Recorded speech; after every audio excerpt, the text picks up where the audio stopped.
Ces 40-là sont sélectionnés parce que soit ils sont déjà sur la communauté SoLife. L'intérêt d'un point comme aujourd'hui, c'est aussi de donner envie déjà, sans être formés à d'autres sablets, de se connecter sur la plateforme. Et en se connectant, ils pourront être sélectionnés pour être un des 40 sélectionnés en défibrillateur mobile. La ville des Sables-d'Olonne s'engage dans un grand plan de formation en partenariat avec la Fédération française de cardiologie qui a pour vocation, une vocation noble de sauver des vies.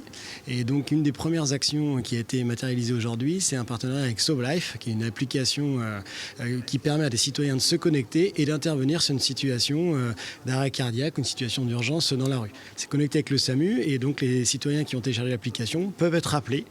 Ils choisissent, en fonction de leur disponibilité, d'y aller ou de ne pas aller sur l'intervention.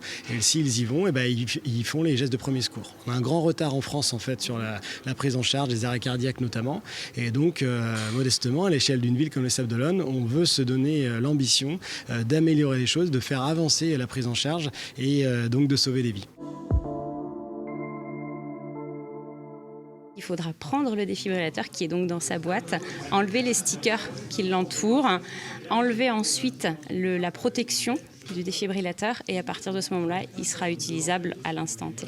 Donc il faudra ensuite le casser en deux et le tirer pour que le fil qui est entre les deux électrodes puisse être assez long pour faire le tour du patient. Et ensuite poser les électrodes tout simplement qui sont collantes et qui pourront adhérer à la peau du patient. L'arrêt cardiaque en survient dans la grande majorité des cas au domicile, donc à peu près dans 80% des cas.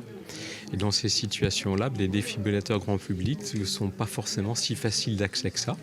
Et donc le fait d'avoir le maximum de citoyens qui aient une possibilité d'agir rapidement parce qu'ils ont déjà un défibrillateur est un atout très important donc pour permettre cette prise en charge. Après un arrêt cardiaque, on a un délai extrêmement court qui est maximum de 5 minutes et qu'une minute de retard, c'est 10% de survie en moins.